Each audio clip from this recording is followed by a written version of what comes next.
Today's lesson is about the Persian Wars. We'll look at the battles between Greece and Persia and how they led to Persia's downfall and set the stage for Greece to become the next world power.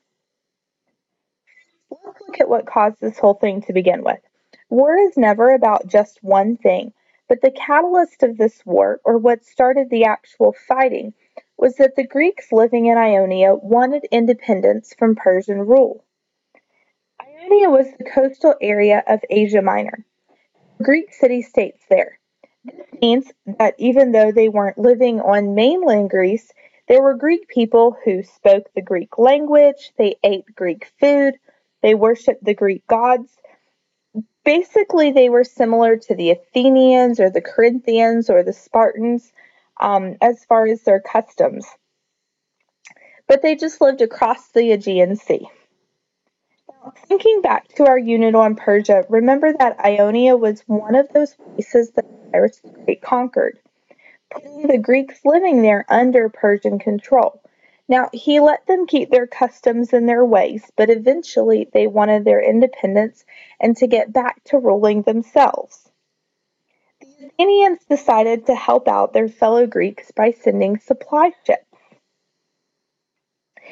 And with this help from Athens, the rebellion was not successful.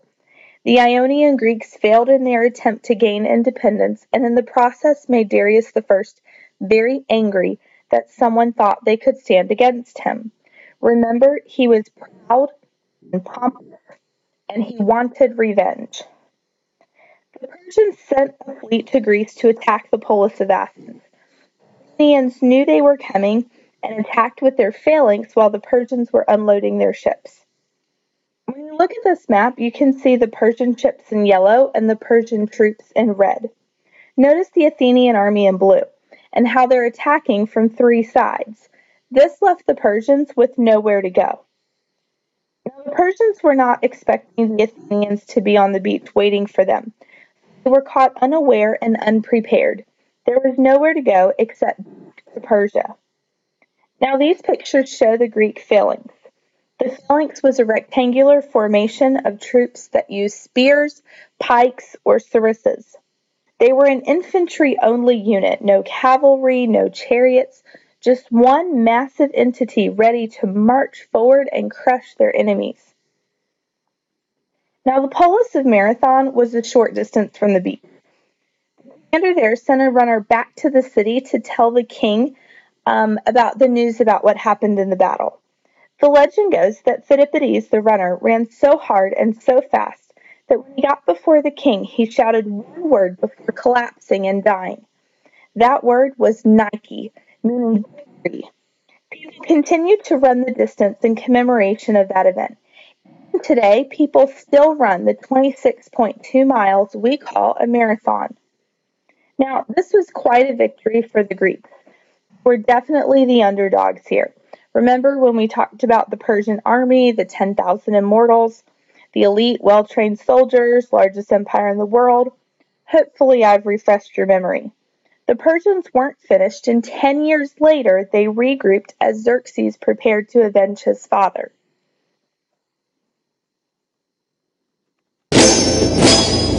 Hello. My name is Inigo Montoya. You killed my father. Prepare to die. Okay, so maybe not exactly like that, but let's get back to our story. The Persians decided that this time, instead of attacking the Greeks straight on, they'd go the long way around.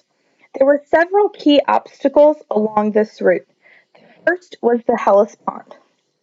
The Hellespont is a narrow strait of water, about a mile or so across. Xerxes decided to bring his army across it by building a pontoon bridge. His engineers built one, but before his army could cross, a storm came along and destroyed the bridge. Xerxes was angry. The engineers lost their heads, but that wasn't enough to satisfy Xerxes. He also blamed, get ready, the Hellespont itself. In order to properly punish the sea, he ordered the water to be whipped 300 times and to drop shackles into the sea to show that Xerxes, king of all Persia, had enslaved it. Herodotus records that as his commanders lashed the water, they yelled things like, "You hateful water, our master lays his judgment on you." And Xerxes, the king, will pass over you whether you wish it or not. And my favorite, "You're a muddy and salty river." Now, the Persians did finally cross the Hellespont, but it was not the only geographical challenge the Persians faced. They also had to cross many mountains coming into Greece, but come they did. They were headed towards Athens, located here. Now, rather than wait for the Persians to arrive, the Greeks decided the best course of action was to meet the Persians and try to delay them. They met here, at a place in the mountains called Thermopylae. Thermopylae was a narrow valley next to the sea. The army were to go further inland and going around the mountains, causing a significant delay the Persians were not willing to take. Thus, Thermopylae became the site of one of the most famous battles in all of history. It was here that the much larger Persian army faced the Greeks, led by King Leonidas of Sparta in an absolutely incredible battle. Now, let's talk numbers for a second. Herodotus records that the Persians brought 2 million lethal soldiers. Modern historians believe this number is exaggerated. It was more like 200,000. Still a very large army, however. Remember, the Persians were planning on conquering the whole of Greece, not just winning this particular battle. Now, while it is true that the Spartans had 300 warriors, they were accompanied by Athenians, Libyans, and some others, totaling somewhere around 7,000. Now, it's still pretty uneven, but it is more historically accurate. Now, King Leonidas and his Spartan warriors were the heroes of the battle. They held the Persians off for days in that tiny mountain pass, knowing they would likely perish in the end anyway. If you were to visit Thermopylae today, you'd see the statue of him overlooking the pass. Herodotus writes that just before the battle began, a Spartan warrior named Dionysius was told that the Persian archers could block out the sun with their arrows. He replied, "Good, then we shall have our battle in the shade." This shows the great courage of the Spartans. Now, after a few days of fighting, a local man showed the Persians a goat path through the mountains. They surrounded the Greeks and defeated them before moving on towards Athens. A stone was placed here on the burial mound of the Spartans, and it says, "Go, tell the Spartan stranger passing by, that here, obedient to Spartan law, we lie." Now, even though the Spartans were defeated, they embodied the Spartan ideal of fighting until the very end and never giving up.